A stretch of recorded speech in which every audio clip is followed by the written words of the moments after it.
Et salut tout le monde et bienvenue sur What Catch SmackDown. Et sans plus attendre, on va rentrer dans le vif du sujet. Et oui, qu'est-ce qui s'est passé pour le show bleu? Pour ma part, je ne vais pas vous mentir, je trouve qu'il n'était pas au rendez-vous. Et pourtant, ils commencent plutôt bien avec leur match d'ouverture opposant Carmelo Hayes à Elijah Dragunov pour les titres des États-Unis. Ce titre qui a déjà été perdu par Elijah Dragunov face à Carmelo Hayes. On peut donc dire que c'est un match retour, donc un match très intéressant. On sait très bien que les deux catcheurs se connaissent, donc ils ont une très très bonne alchimie entre eux. Les prises sont bien combinées, c'est fluide, elles sont violentes, brutales, ce que vous voulez, avec de très belles prises et de très beaux contres aériens. Malheureusement pour notre ami Elijah Dragunov, il y aura l'intervention du Miz, ce qui profitera sans le savoir à Carmelo Hayes. Celui-ci portera sa prise de finition pour le décompte de 3 et conservera son titre de champion des États-Unis. J'ai donc noté ce match 3 étoiles sur 5, je l'ai trouvé très rythmé et très intéressant. C'est un très bon match d'ouverture. Là où je trouve que SmackDown pêche un petit peu, c'est sur ce second match entre Jade Cargill contre Chelsea Green. Alors ok, c'est un match correct, simple et efficace, mais très court. Pour moi, c'est un match qui a été mis là pour mettre en valeur Jade Cargill, un petit peu au même titre que Jordynne Grace les semaines précédentes. Donc ça sera un 2 sur 5. On enchaîne avec le match qui relève un petit peu le show, c'est celui des matchs par équipe, donc la MFT face au Wyatt Six. Donc là où je suis très content, c'est que la MFT remporte les titres par équipe, ça change enfin d'épaule. Le match était très très bien, intense, de bonnes combinaisons avec les équipes. Il y a eu des petites interférences plutôt sympathiques, notamment Solo Sikoa qui met cette attaque de lanterne et qui permet ensuite à Tama Tonga de placer sa prise de finition pour le décompte de 3. Donc ça reste un très très bon match. Je l'ai noté 3 sur 5. Ce match était correct. On enchaîne avec le match de Nathan Fraser face à Johnny Gargano. Je l'ai noté 2 étoiles sur 5, donc on redescend un petit peu pour SmackDown.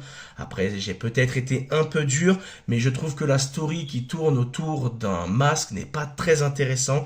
Après, il est vrai que le match entre Nathan Fraser et Johnny Gargano était plutôt fun, rapide, les prises étaient bien exécutées, on sentait la technicité. Malheureusement pour Johnny Gargano, il se fera frapper par Candice LeRae. Ça lui coûtera le match, victoire de Nathan Fraser. Donc, comme je vous l'ai dit, j'ai noté ce match 2 étoiles sur 5. Ça reste quand même un très bon match. On continue avec le match féminin, donc un triple threat tag team. J'ai eu énormément de mal avec ce match, encore une fois, je suis désolé, je vais me répéter, mais Charlotte Flair, je ne peux plus. Et personnellement, j'ai juste envie de dire, je ne sais pas pour vous, dites-le moi en commentaire, je ne sais pas si vous avez vu NXT, mais le match tag team triple threat, il était incroyable. Il était incroyable, donc s'il vous plaît, les catcheuses de Raw ou SmackDown qui font en tag team, s'il vous plaît, allez faire un tour à NXT, parce que personnellement, non, là c'est plus possible, il faut reprendre des cours. Donc j'ai noté ce match quand même 3 étoiles sur 5, j'ai pas été méchant, mais je l'ai pas trouvé sensationnel, et surtout avec de nombreuses prises ratées. Et là, mesdames, messieurs, on finit avec le main event Damian Priest face à Trish Williams. Pour ce match-là aussi, j'ai été très gentil car je l'ai noté 3 étoiles, et personnellement, je vais pas vous mentir, j'avais envie de lui mettre un 2. Il était inutile. Même mon blanc que je viens de mettre là a plus de sens. Il n'y a eu aucune prise de finition, on reste un peu sur notre fin. Les prises n'étaient pas forcément très très bien faites. On sait en plus que Damian Priest, je suis désolé pour lui, mais il a du mal sur ces matchs-là. Ses prises sont pas forcément très jolies à voir. En plus, on a l'intervention de Sami Zayn qui arrive. Donc du coup, victoire de Trish Williams par disqualification, pardon.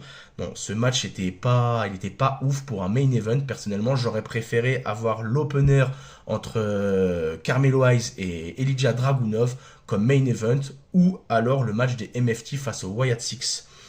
Donc globalement, pour ce show, je lui noterai quand même une note de 3 étoiles sur 5.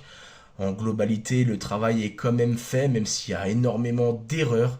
Vous, je ne sais pas ce que vous en pensez, n'hésitez pas à me le dire en commentaire. Je vous dis à ciao ciao.